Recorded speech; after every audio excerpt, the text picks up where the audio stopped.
Welcome, and if this is your first time here, I'm Arlene Gonzalez-Pagan, a crafty Latina. This channel is all about teaching you how to use your Cricut to its greatest potential so that you can achieve your crafting goals. Today it's all about infusible ink. I actually customized my coasters for my coffee bar with my name on them, and I want to teach you how to do yours for your home. So starting on our blank canvas, the first thing we want to do is we want to search for the coasters that we want to make. So we go into projects, then you scroll down to infusible ink projects. It's listed on there, and then I just type coffee coasters.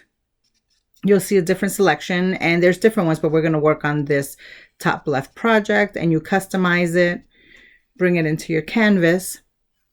And we're just going to focus on two of them. There are a lot of choices, but we're just going to focus on the two that we want to customize. So we will delete the rest of them.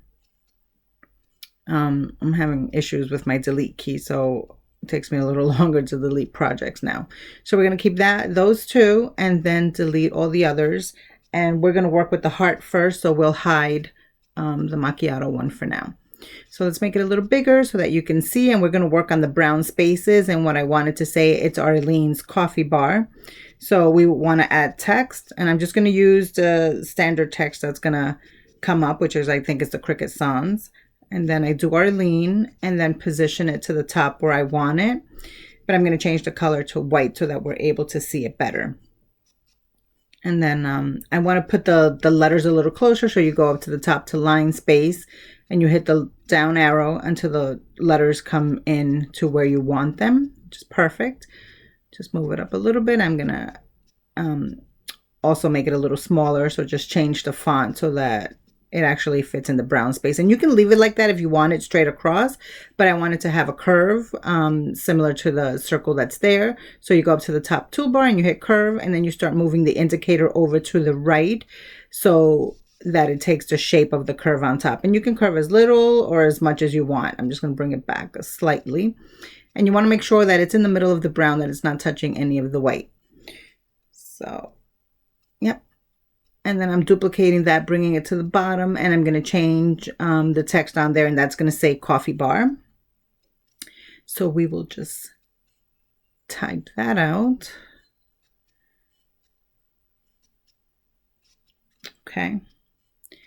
And then we go back up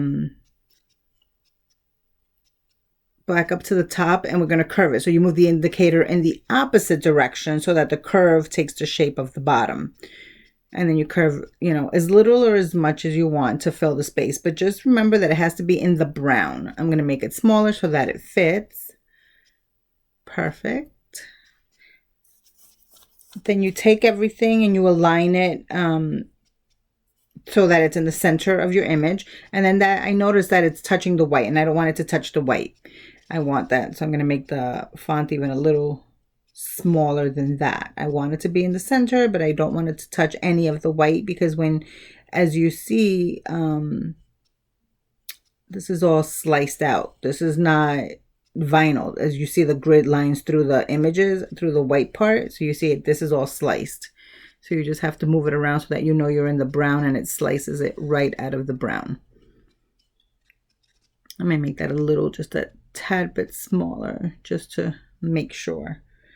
Let me just, sorry about that. Let me just go and align it again. Make sure it's in the center, and then I could just move it around and position it exactly in the brown area where I would want it to be.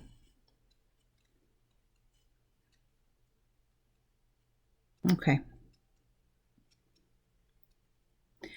So now if you wanted, so what we need to do is slice this. So if you wanted to slice this out, you have 3 layers right now. The name is a layer, coffee bar is a layer, and the coaster is a layer. So if I highlighted everything together to slice it, slice doesn't activate because it can only do 2 layers at a time. So we have to do this in 2 steps.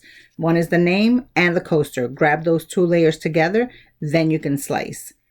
So that's the first one. Coffee bar moved to the back, and that's fine. We can still slice it. There's 2 ways of doing that. So we can highlight coaster and at the top move it to the back, and coffee bar comes up to the front, and we can highlight the two layers and slice it that way. But let me move the coaster to the back, and then you can see on the right side panel, if I highlight the word coffee bar, it's there. You can't see it, but you can see the little square that comes up that shows you the text is behind. So you can highlight the coaster and highlight the text in the layers panel and slice it that way. You don't necessarily have to see the word to know to do it. You move it out of the way, and the slice has been done. That's it. So I'm going to save these two so I can use that in the next coaster that we're going to do, but I'll erase. The brown ones are the ones that have sliced out of the coaster that we just did. So there it is. If you can see the grid lines. Let me make this a little bigger.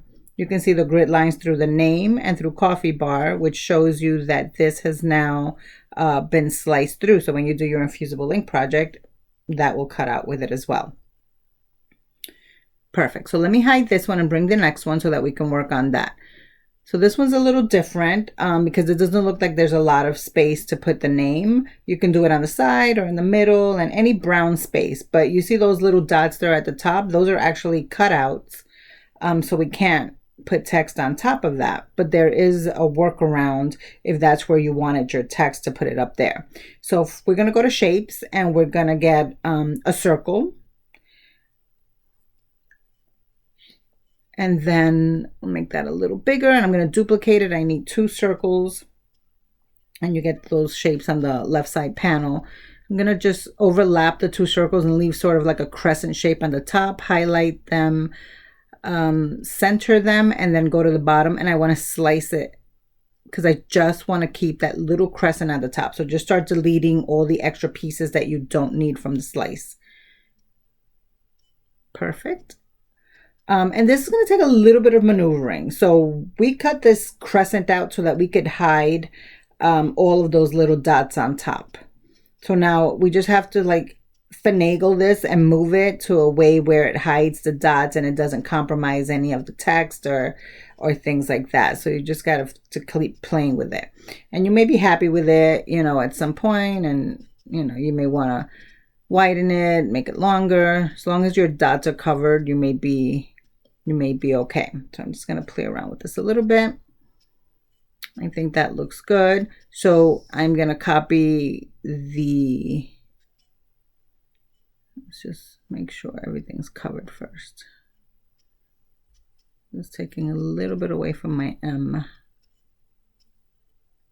This is for sample purposes, and you'll have more time to play with it as you do it. So I may not get it 100% perfect. That seems to be okay.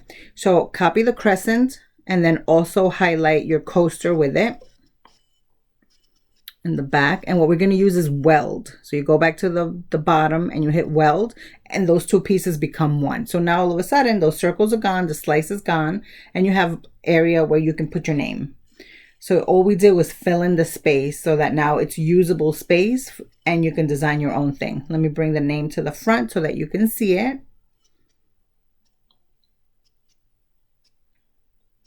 You can size it, you can change the font, you can do whatever you want. I'm going to leave the little circles on the bottom.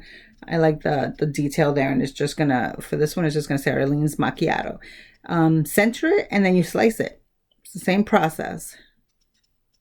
That's it. Those have now been cut. And there you have our 2 coasters that we did. I think that's great. Let me bring in the other one so that you can see them side by side. Let me just clean this up a little bit.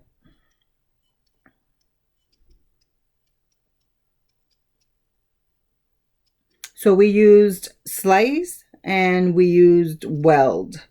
And that's it. Look how pretty easy. You can customize your coasters, and now you can have custom coasters for your coffee bar, or you can customize it as a gift. Next step for us would be to hit make it and get these cut out and move to our next screen. The one thing that you need to remember when you hit make it is you need to mirror. For Infusible Ink is very similar to HTV. You need to mirror, and you're going to have, once you cut it, you're going to have the ink side facing you and the carrier sheet that it comes with stuck to the bottom of the mat. So the ink will always be facing you when you cut these out. And that's it, guys. I hope you enjoyed this video. I hope hit like if you found some value and you learned something new. Make sure to subscribe so that you get notified when I have new content. Thank you so much for giving me an outlet to do what I love. My name is Arlene from A Crafty Latina, and I will talk to you soon.